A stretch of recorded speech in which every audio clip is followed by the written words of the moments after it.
네, 주님의 이름을 찬양합니다. 우리 박수로 주님께 영광 돌리시겠습니다. 아멘.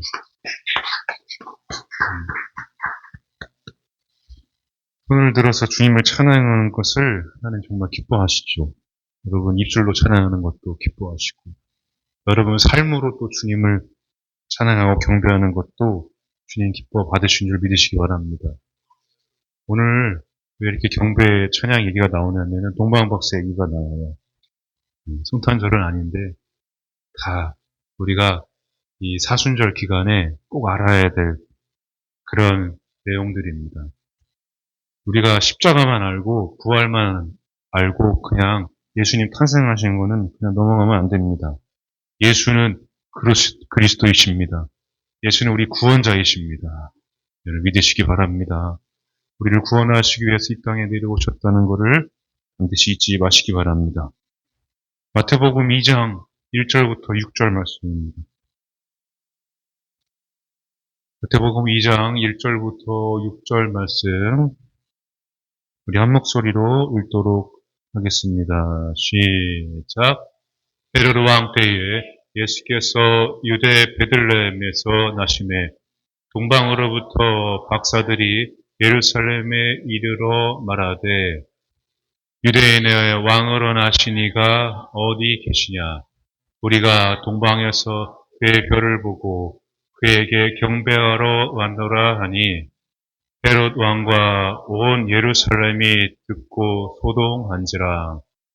왕이 모든 대제사장과 백성의 서기관들을 모아 그리스도가 어디서 나겠느냐 물으니 이르되 유대 베들레헴이오니 이는 선지자로 이렇게 기록된 바 또 유대 땅 베들레헴아 너는 유대 고을 중에서 가장 작지 아니하도다.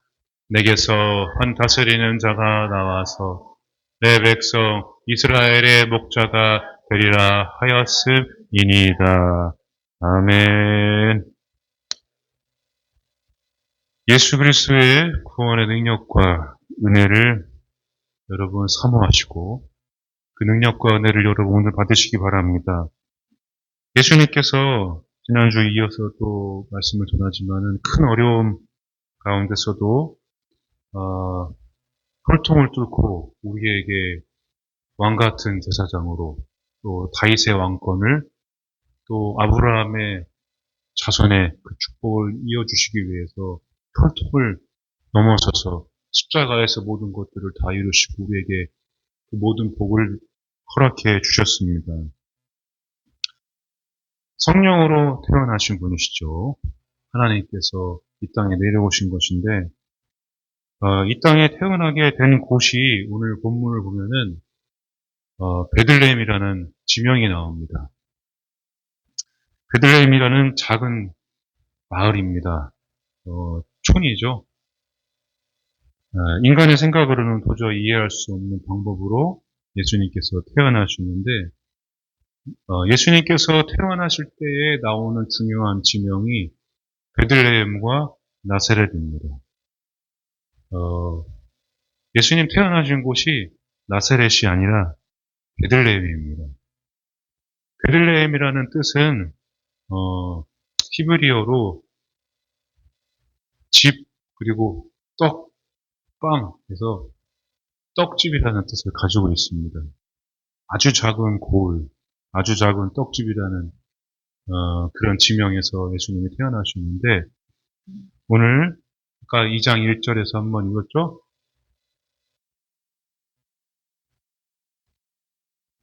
그렇죠. 자, 다시 한번 읽겠습니다. 시작. 헤로드 왕 때에 예수께서 유대 베들레헴에서 나시매 동방으로부터 박사들이 예루살렘에 이르러 말하되 베들레헴에서 태어나셨죠? 자, 그리고 2장 23절입니다. 시작. 나사렛이란 동네에 가서 사니 이는 선지자로 하신 말씀에 나사렛 사람이라 칭하리라 하심을 이루려 함이로라. 아멘. 나사렛은 예수님께서 애굽에서 피신을 받다가 베들레헴으로 다시 돌아오는 중에 잠깐 있었던 사셨던 그런 동네입니다. 나사렛은 선한 것이 나올 수 없다고 할 정도로 사람들이 멸시하는 동네였어요. 그래서 나사렛 예수라고 막 조롱하고 멸시하는 그런 지명입니다. 성경에는 어디 사람 누구를 굉장히 많이 써요. 갈릴리 나사렛 예수 이렇게 많이 쓰죠. 근데 이제 다윗의 자손 예수 이렇게 하는 거는 극존칭이고 나사렛 예수라는 거는 진짜로 멸시하는 뜻을 가지고 있습니다. 베들레헴이라는 곳은 중요한 곳이에요. 라헬이 거기서 장사가 됐고 다윗의 고향이 다윗의 아버지 이세 그리고 누구죠? 보아스 룻과 결혼한 보아스 이세 다윗이 태어난 곳 바로 베들레헴입니다. 베들레헴에서 또 다윗이 사무엘로부터 기름을 부음을 받았습니다. 이 베들레헴이라는 지명은 아주 작은 촌 마을인데 중요한 사건들이 굉장히 많이 있었어요. 여기서 다윗도 태어나고 예수님도 태어났다는 것을 여러분 잊지 마시기 바랍니다. 근데 중요한 것은 또 예수님께서 이 떡집에서 나중에는 십자가의 죽으심으로 이제 생명의 떡이 되시고 나중에는 또 부활이 되시고 나중에는 또 왕으로서 제사장으로서 이 땅과 나라를 다스리게 되죠.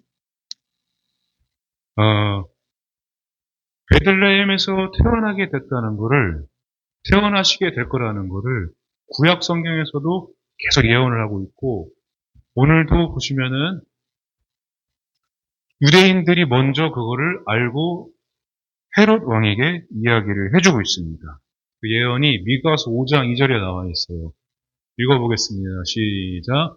베들레헴 에브라다야 너는 유다 족속 중에 작을지라도 이스라엘을 다스릴 자가 내게로 나올 것이라. 그의 근본은 상고에 영원에 있느니라. 아멘.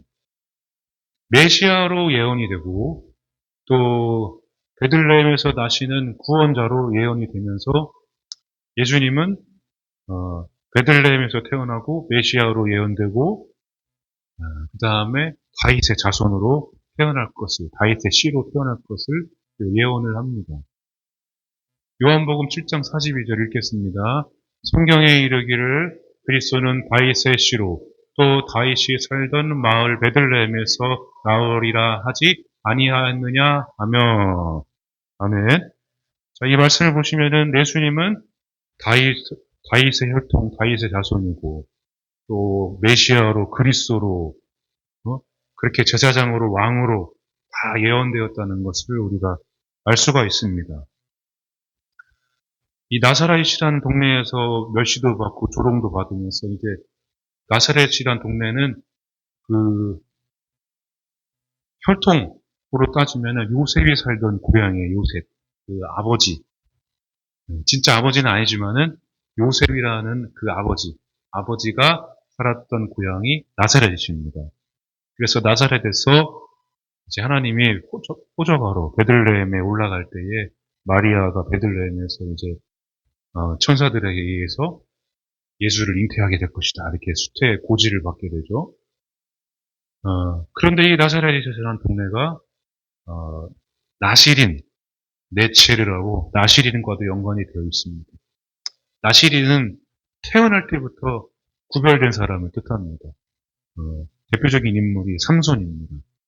나시린은 하나님께서 특별히 빚으셔가지고 만든 사람. 근데 삼손이 들릴라에게 비밀을 들켜버렸죠. 나시린의 비밀을 들켰어요. 나시린의 비밀이 뭐였습니까? 삼손은 머리였어요, 머리. 머리를 깎는 거. 머리에 슴이 나온다는 것을 들킴으로써 삼손은 참 상품 포도나무, 그래서 참 포도 열매를 맺는 그런 사람이었는데 들 포도 열매를 맺는 들 포도나무가 되고 말았습니다. 태어날 때부터 믿은 사람 있죠? 모태신앙. 모태신앙은 하나님께서 특별히 부여하신 놀라운 나시린의 축복이 있습니다. 그러니까 여러분 지금 태중에 아이가 있거나 또 내가 모태신앙으로 태어나는 그런 사람들은 하나님께서 큰 계획과 축복을 이미 다 이렇게 뱃속에서 만드셔서 해놨다는 것을 믿으시기 바랍니다. 그런데 되게 반대죠. 나시린이 나사렛이라는 뜻과 비슷한데 예수님이 나사렛에서 태어나신 것, 나시린은 구별된 사람은 꼭 순환을 받게 된다. 예수님이 나중에 순환을 또 받게 될 것이라는 그런 예고를 또 하는 거죠. 그러니까 주님께 붙어 있는 사람은, 주님으로부터 구별된 사람은 들릴라한테 가면 안 돼요. 다른 곳을 바라보지 말고 내 비밀을 들키면 안 됩니다. 내가 다른 것을 말하지 말고 주님이 주신 축복에 대해서 계속 얘기를 해야 돼요. 나실이라는 그런 사명이 있습니다. 축복의 통로이기 때문에, 복의 근원이기 때문에 자꾸 복을 전하고 축복을 전하는 사람이 돼야 되지, 다른 것에 눈을 돌리게 되면은 들릴라 같은 사람을 만나게 돼서 나시린의 축복을 잃어버리게 됩니다. 주님은 끝까지 잠잠히 침묵하며 십자가에서 주님께서 선택하신 것과 주님의 뜻을 십자가에서 죽으시면서 다 이루시게 됩니다. 여러분, 우리는 다 주님으로부터 나시린이든 혹은 나중에 가서 믿었든 다 주님의 계획 가운데 있는 다윗의 자손이고 아브라함의 자손이고 또 하나님께서 선택하신 하나님의 나라의 왕의 자녀인들로 믿으시기 바랍니다. 하나님께서 항상 미리 신앙생활 보면요, 미리 예고를 다 해주세요. 우리가 그거를 지나치는 거지, 그렇지 않으십니까?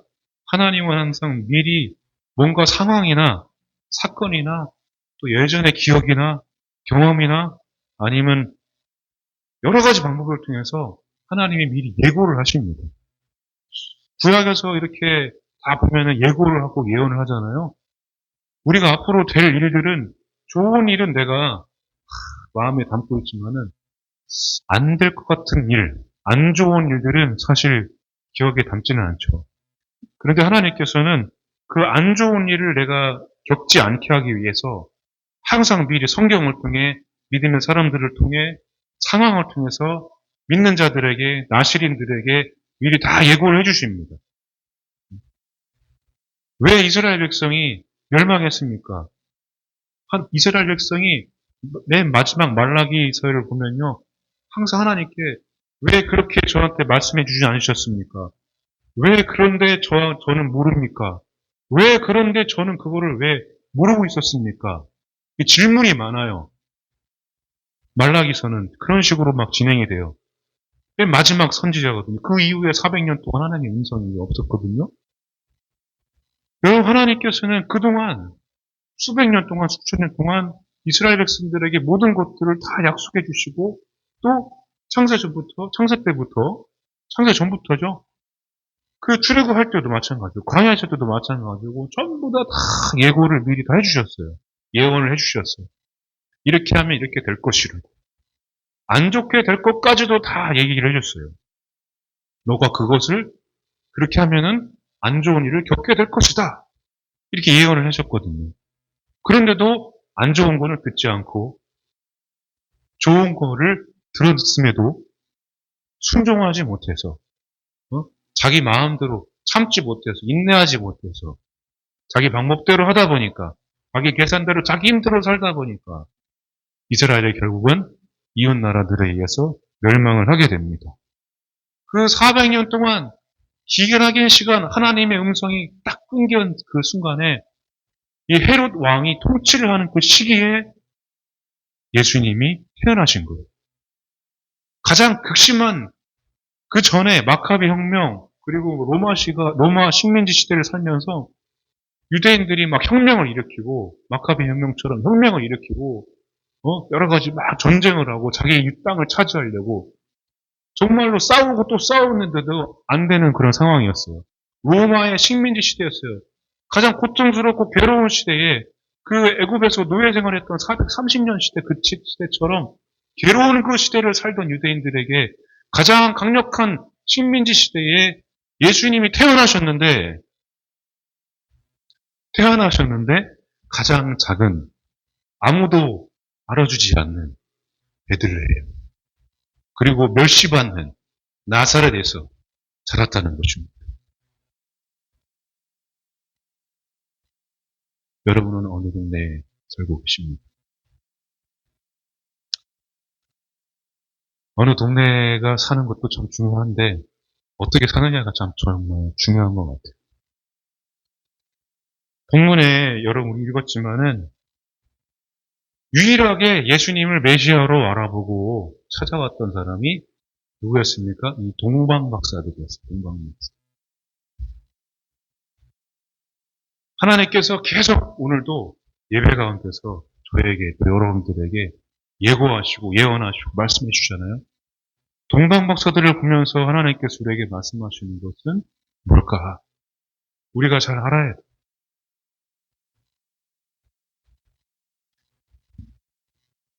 페르시아 박사들입니다. 페르시아 박사들, 바사 왕국이죠. 페르시아 바벨론이 이제 무너지고 바사 왕국이 이제 바벨론을 페르시아가 다 이제 점령을 하면서 페르시아에는 천문학, 점성술이 굉장히 발달을 많이 했어요. 그 동방으로부터 이 박사들이 막 연구를 했어요. 그 역사적인 연구 막 그거는 되게 방대한데 별이 떠오르는 것을 보게 됩니다. 이 동방 박사들이. 별이 떠오르는 이 별은 이 사람의 생명과 연결이 돼 있어요. 예수님을 믿지 않는 사람들도 별이 뜨면은 유명한 이 땅에 이 땅을 구원할 그런 유명한 사람이 나오게 태어나게 될 것이라는 것을 알고 있었어요. 근데 이 별이 딱 떠오르는데 이 별이 어디로 이동했냐면은 예루살렘으로 이동을 한 거예요. 그래서 이 동방 박사들이 황금과 육양과 모략을 챙겼습니다. 동방 박사 세 사람이라고 한 것은 동방 박사 세 사람이 아니라 동방 박사들이 동방 박사들이에요. 세 사람이라고 하는 거는 황금, 유양, 모략 세 가지니까 이제 추적을 한 겁니다. 보통 3명에서 10명 정도가 이렇게 몰려서 다녀요. 근데 동방 박사들이 3명인지는 모르겠지만 황금은 왕을 의미합니다. 왕이 나시는구나. 그리고 유양은 이 성막에서 쓰는 거거든요. 그러니까 신성한 거예요. 신이라는 거죠. 제사장이라는 것입니다. 이 모략은 앞으로 예수님이 죽으시고 부활하시고 그것을 의미하는 뜻에서 가져온 것입니다. 자, 이 동방 박사들이 이렇게 주님을 경배하러 찾아오는데 여러분 우리도 다른 사람은 경배하지 못했어요. 근데 우리만큼은 오늘 이 베들레헴 이 작은 성전에서 이 작은 나사렛이라는 그런 작은 성전에서 베들레헴의 생명의 떡집이라는 그런 장소에서 예수님이 태어나신 것처럼 여러분들이 예수님을 경배할 때에 그 아기 예수님이 영광을 받으시고 온 천하에 아기 예수가 탄생했다는 것을 알리게 되는 것입니다. 동방 박사들이 했던 것처럼 여러분도 주님을 예배하고 이곳에서 주님을 찬양하면 주님께서 영광을 받으시고 많은 사람들에게 기쁨을 또 복음을 전하는 자로 여러분들이 다 쓰임받게 되는 것입니다. 오늘 여러분 주님을 진정으로 찬양하며 또 경배하며 예배하시기 바랍니다. 예배의 기쁨을 누린다는 것은 놀라운 축복입니다. 오늘 이 자리에 여러분 나왔잖아요. 주님께서 동방박사 4사람 그런 연극이 있어요. 주님께서 그 연극의 결론이 뭐였냐면은 동방박사들이 막 순환을 많이 겪거든요. 그때 주님의 음성이 내가 너희들을 수고를 보았다. 너희들의 예물을 내가 받았다. 지극히 작은 자에게 한 것을 내가 보았다. 그렇게 하고 연극이 끝나요. 여러분 동방박사들이 가져온 거 가장 귀한 것을 드렸지만은 동방박사들은 이방인이었습니다. 이방인. 믿지 않는 자들이었어요. 그럼에도 불구하고 저 먼 곳에서 여기까지 예수님을 경배하러 왔다는 것입니다. 자, 오늘 말씀 한번 읽겠습니다. 시작. 왕이 모든 제사장과 백성의 서기관들을 모아 그리스도가 어디서 나겠느냐 물으니 이르되 유대 베들레헴에 오니 이는 선지자로 이렇게 기록된 바. 네.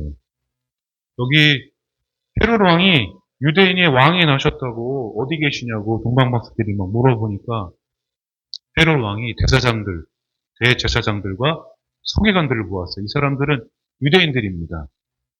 아까도 서두에서 말씀드렸죠. 유대인들이 미리 예고되고 예언된 내용을 헤롯 왕에게 알려줬어요. 유대인들은 예수님이 어디서 날 것이라는 것을 알고 있었다는 것입니다. 그런데 유대인들은 경배하러 왔습니까? 안 왔습니까? 유대인들은 안 왔어요. 서기관들과 대제사장들은 알면서도 예수님을 경배하러 오지 않았습니다. 동방박사들은 페르시아는 여러분 예루살렘에서 1500km에 1500km. 페르시아에서 동방박사들이 예루살렘으로 오려면 1500km를 달려야 되고 이 사람들은 학자입니다. 밖에 나가서 활동한 적이 없어요. 어? 여러분 집 나가면 고생이라고 행군 안 해본 사람은 모르죠. 그렇죠? 나가서 내가 이 광야길을 걸어보지 못한 사람은 얼마 안 가서 그냥 쓰러지는 것입니다. 근데 이 동방박사들이 학자인데 공부만 했던 사람들인데 1900km를 예수님을 경배하려고 그 예물을 들고 밤낮 며칠이 걸릴지 모르는 길을 달려온 것입니다. 그런데 예루살렘에서 베들레헴까지는 몇 킬로나 될까요? 10km입니다. 10km. 지척입니다. 유대인들은 바리새인들은 대제사장들은 하나님을 속이는 사람들입니다. 믿는 사람들입니다. 그런데도 예배드리러 오지 않았습니다. 주님을 경배하지 않았습니다. 오늘 여러분 가까운 곳이 됐든 멀리서 오셨든 여러분 주님을 예배하는 여러분들을 주님께서 기뻐하시고 또 주님께서 흐뭇하시는 줄로 여러분 믿으시기 바랍니다. 그리스인인 것, 메시아인 것, 구원자인 것, 내가 나의 삶을 바꿔주실 분이라는 것을 알면서도 찾지 않았다는 것은 안타까운 일이 아닐 수가 없습니다. 믿음 생활이라는 것이 그렇습니다. 눈앞에 머리로는 내가 잘 알고 있는데 몸이 안 움직여. 몸이 잘 움직이지가 않아요. 몸이 연약하고 내 삶이 팍팍하고 현실은 내가 믿음 생활하는 거랑 너무 달라서.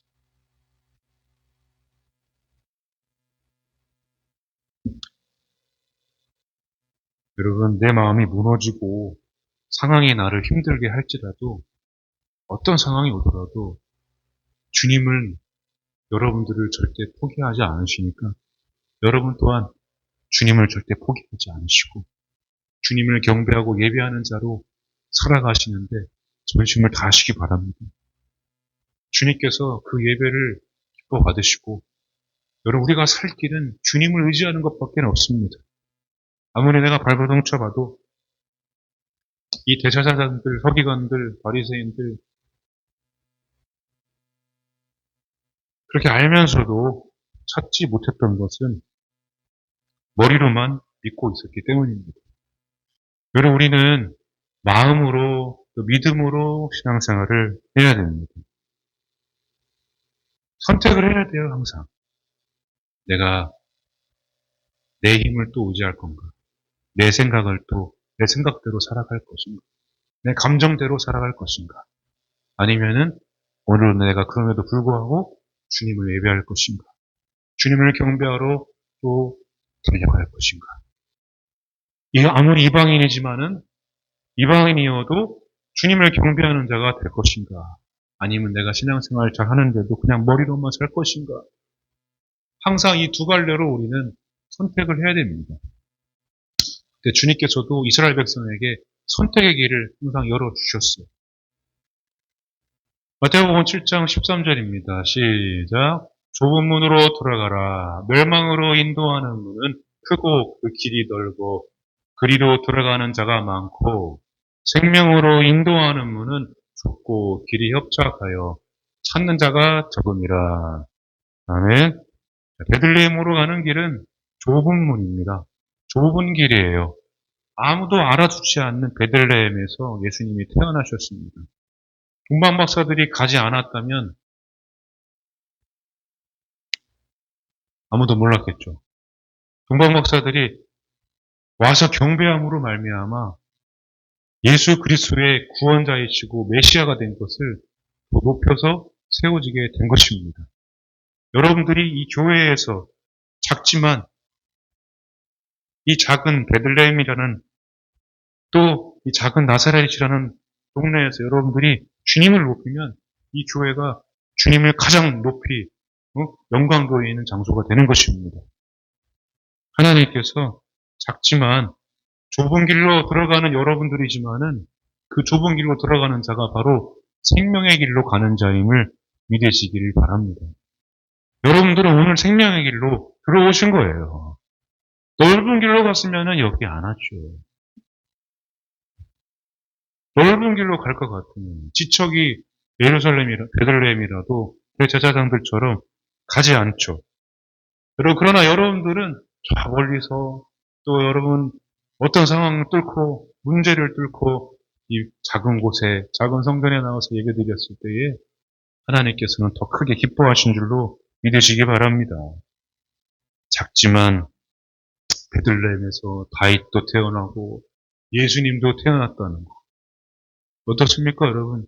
작지만 내 삶이 초라해 보이지만 내가 예수님 믿는 자로 내가 이렇게 작은 교회 같지만 내가 여기서 주님을 찬양하고 경배하면 이 땅의 인류의 구원자이신 예수님이 베들레헴에서 탄생하신 것처럼 여러분도 우리를 통해서 하나님의 놀라운 그 뜻이 크신 뜻이 이루어지게 된다는 것을 여러분 믿으시기 바랍니다.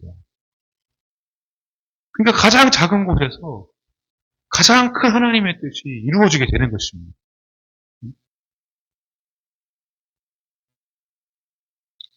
우리가 지금 예배드리러 우리가 왔잖아요. 다른 것을 바라보지 말고 이 자리에서 내 마음이 정말 주님 보시기에 부끄러운 모습일지라도 전심을 다해서 동방 목사들과 같은 마음으로 주님을 찬양하고 경배할 때에 주님께서 우리 교회를 생명의 떡, 예수가 탄생하는 구원의 역사가 일어나는 교회로 세워주실 것을 여러분 믿으시기 바랍니다. 그래서 여러분 우리를 부르신 거예요. 여러분들에게 복을 근원으로 세워주신 것입니다. 큰 아버지 하나님의 뜻이 우리 교회에서 이루어지게 되는 것입니다. 생명으로 인도하는 문으로 여러분 들어왔으니까 이제 오늘도 기도하실 때에 여러분 주님이 다 더 잘 아십니다. 눈물로 기도했고 또 힘들게 이 자리에 나왔고 내가 많은 것들을 희생해서 이 자리에 나왔다는 것을 동방 박사들이 많은 것들을 내려놓고 나왔다는 것을 찾아왔다는 것을 동방 박사들이 또 그냥 헤로 왕에로 다시 간 것이 아니라 또 다른 길로 돌아서 자기 고향으로 돌아갔습니다. 수고하고 수고하는 것들을 주님이 다 알고 계십니다. 여러분들의 들어오고 나가는 모든 출입을 주님께서 다 알고 계십니다. 여러분들의 아픈 마음들을 다 알고 계십니다. 좁지만 협착한 길이지만은 이 길을 끝까지 걸어가는 여러분들을 주님께서 다 기억하고 계십니다. 우리 여러분들을 통해서 하나님의 영광이 드러나고 하나님의 역사가 크게 일어나게 될 것을 주님은 또 믿고 주님은 지금도 일하고 계심을 믿습니다. 오늘 여러분 찬양하고 기도하실 텐데 주님 이렇게 작아 보이지만 내가 내 삶이 초라해 보이고 작지만 그리고 우리 교회가 작지만 그 작은 베들레헴 나사렛에서 예수님이 태어나고 자라신 것처럼 다윗이 왕이 태어난 것처럼 우리 교회도 그렇게 왕 같은 또 예수가 탄생하는 그런 놀라운 축복의 역사가 일어나게 해달라고 여러분 기도를 한번 해보시기 바랍니다. 우리 교회에 여러분 가정에 내 삶에 하나님을 자랑하는 하나님의 복음을 나타내는 놀라운 역사가 일어나게 해달라고 여러분 가장 작은 곳에서 가장 큰 하나님의 뜻이 이루어지게 됩니다. 나는 할 수 없어. 나는 안 돼요. 나는 약해요. 나는 못해요가 아니라 이제는 나는 작은 곳에서부터 하나님, 예수님께서 탄생하신 것처럼 하겠습니다. 할 수 있습니다. 믿음으로 여러분 선포하면은 반드시 여러분의 향한 하나님의 뜻, 교회를 향한 하나님의 뜻이 반드시 이루어지게 됨을 믿습니다. 함께 우리 찬양하고 기도하도록 하겠습니다.